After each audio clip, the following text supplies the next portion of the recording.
Pretzels!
So hi, my name is Bobby Gannay. I am Christopher Dreisbach's executive assistant, which basically means I am his shadow.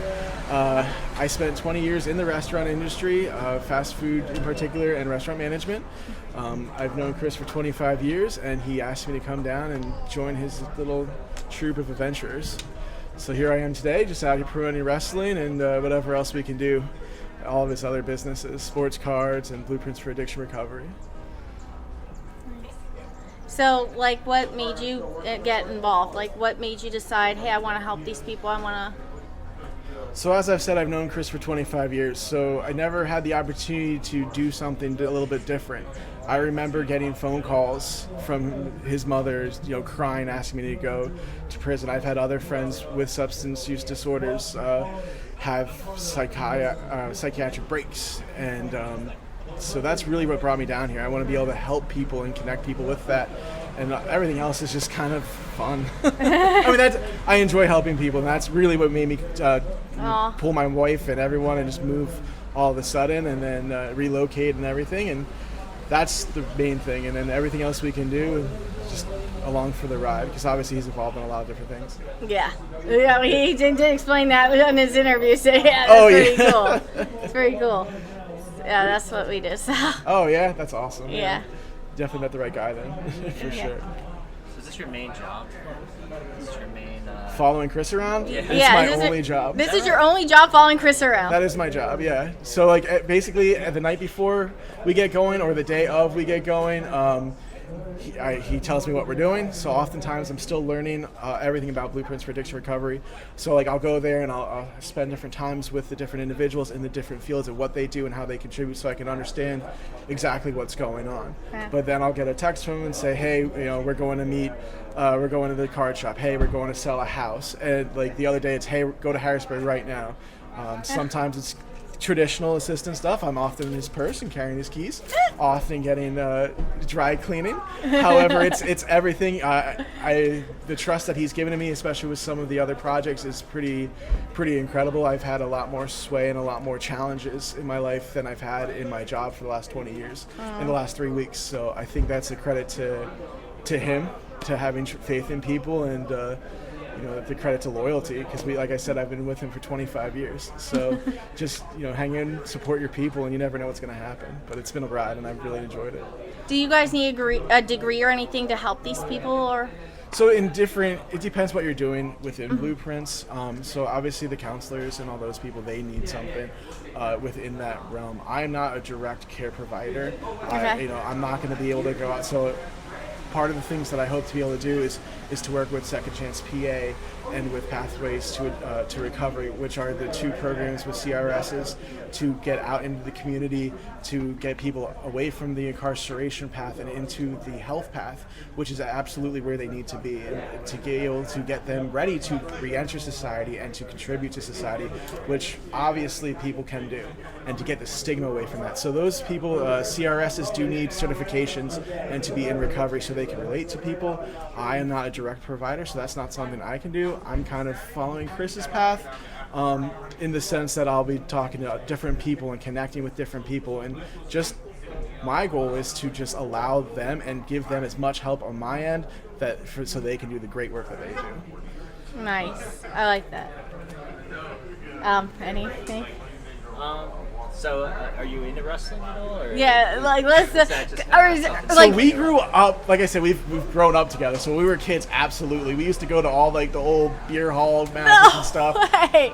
Growing up, I kind of lost sight of it, but since seeing this stuff and getting to know Ricardo Rodriguez a little bit more, I've definitely had more of a passion for it again. They've dragged me all over the state in the past 3 weeks to see all these independent wrestling, and to be honest, I've missed it. That's one of the great things I enjoy. He's bringing up all the stuff from our childhood with Red Rose sports cards. It's all the stuff we used to do anyway. So he's like, oh, we have to work, but it's not really. A lot of it's not that much work. So. Nice. Did you who was your favorite wrestler, may I ask, when you were a kid? I was an X-Pac guy. If you remember Generation X. So yeah, that was my.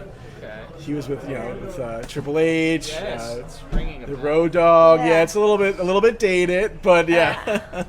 Yeah. He was always my guy, and I think I always draw me to him is he came out with so much energy. Like if you go watch his old stuff, he would just go and he would just run around and bring his passion to it. So that's always what I try to do every day as well. Just bring what you can to it. So whatever you're doing, bring your passion, right? Yeah, exactly. Awesome.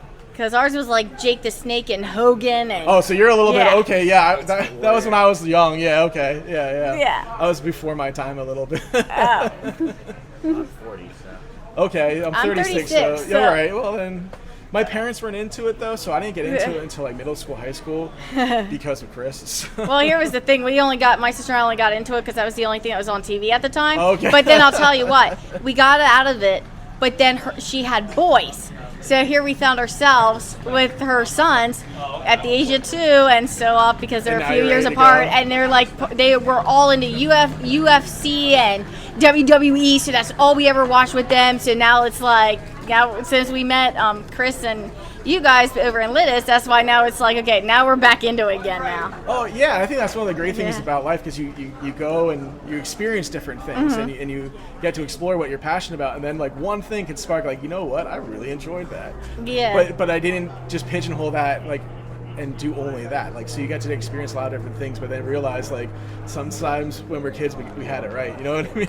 Exactly. Yeah. It's weird how that happens. Exactly. And it's the same thing with people and connections. Like we've talked a couple times a year, and now it's right where you pick off. You know, right where you left off, you pick back up and just keep connecting with the right people. So true. Nice. Yeah, exactly.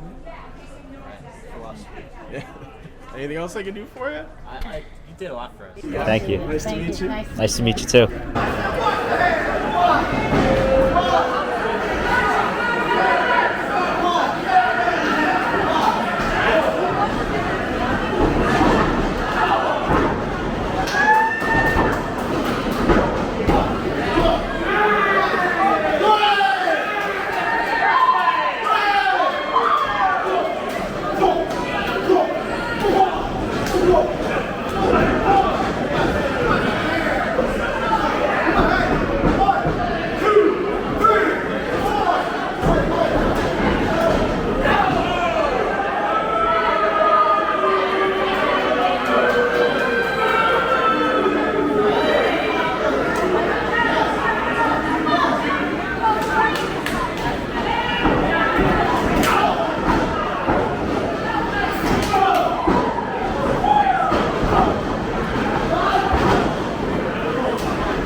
Ladies and gentlemen, the Generation of Wonder.